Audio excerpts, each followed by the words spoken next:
Hey, this is Stephen Watson. So I'm getting video interference. I use Photo Booth on a MacBook, and the files are coming out corrupt. So I'm just going to do a desktop image of my face, and this will be kind of a spoken word track, kind of like a podcast. But what I'm talking about today is the challenge of targeted individuals. In my case, it is the government, federal powers using law enforcement. But the challenge is the Federal Bureau of Investigation, the Department of Justice. So a lot of you may wonder, well, why aren't a lot of these so-called human rights, civil rights organizations helping targeted individuals? And it's because a lot of groups are infiltrated by the U.S. intelligence community, including, the mainstream media organizations. It's not only NGOs, non-government organizations, or nonprofits, or watchdogs, but it's also the media. That's why, even though the technology is real, the stealth weapons technology is real, and there's a high potential for abuse, it is not being reported. So unfortunately, it's not only the mainstream organizations that are infiltrated by the intelligence community and FBI, but it is, targeted individual groups and support groups. I guarantee if you call into a support group like phone, one of those phone support groups, or some organization, there'll be someone connected with the FBI. So, I was talking to an anarchist about music-related stuff, and he was like, they have to use horizontal organization, because what the FBI does is they target the leader and try to discredit the organization that way, or they put their own puppet, mole person in there, so there's no real progress, or the organization is contained, going along with the program.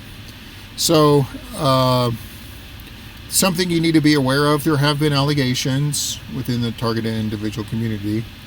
There's an organization that has a similar name, probably by not coincidence, but a similar name to the Department of Justice. I'm not going to name the name. They tried a lawsuit against the deep state, and it did not go anywhere. So, and then of course, my advice is be careful of pseudo terminology. You think of cyber torture and neuro programming and spiritual warfare and all that stuff. Well, those terms, it's not with the military, not with the people using, directed energy and, stealth weapons, electronic warfare. It's not the terminology they use.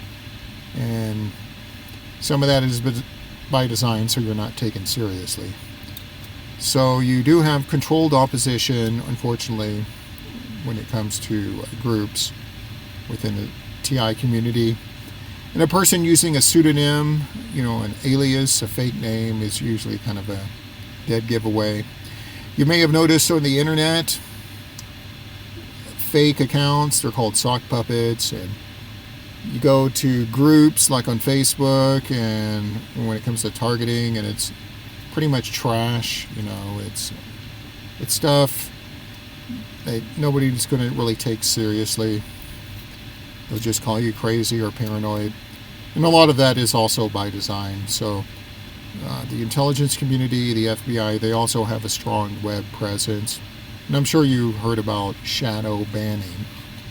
That's where you'll try to be an advocate, but you don't get many views online.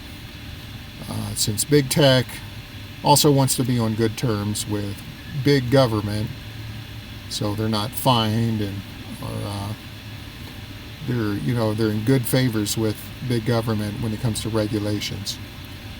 So that's one thing you need to keep in mind is, in my case, I determine law enforcement is involved. And there was articles about even law enforcement, with help of the FBI, creating fake accounts online to stalk people, that they may be investigating or whatnot. So what I'm telling you is true, and it's nothing new. I guess the newer aspect, you could go back to the COINTELPRO days, during McCarthyism. But the newer aspect of what I'm describing has to do with, the information age, the internet. And, the government doesn't make it a secret that they don't really respect the U.S. Constitution anymore. You could just see it in the news headlines. So that is a challenge. I like going at it alone, but a lot of people, they're social by nature. And if you're one of those people, it's something you need to keep in mind about the FBI. Their bread and butter is infiltrating groups. Now, unfortunately, what I'm describing from Neighborhood Watch to InfraGard is an aspect of the new medium class, and you saw the flack Elon Musk got for trying to cut government spending, even though if it seems silly, like USAID or something like that. Unfortunately, the new medium class in America is intertwined with federal spending. From people getting informant money to people just, they're claiming cybersecurity, but they're just monitoring citizens online and, all that type of stuff.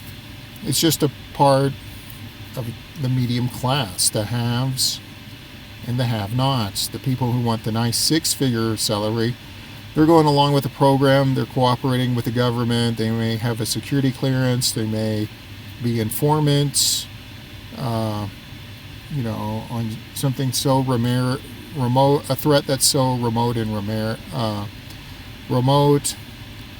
rare, like terrorism. But still, everyone from law enforcement to local and state government, they depend on that spending, counterterrorism spending, and they need people to pick on. So it's unfortunately what I'm describing. We don't live in a free country. It is kind of like a surveillance state, and the new medium class is part of that $1 trillion deficit.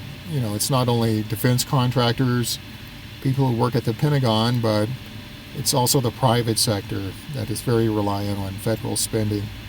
And so this is why grassroots efforts, groups are infiltrated by FBI. They're the fake people, with fake names. You've probably heard about in the TI community. The influence operations, controlled opposition.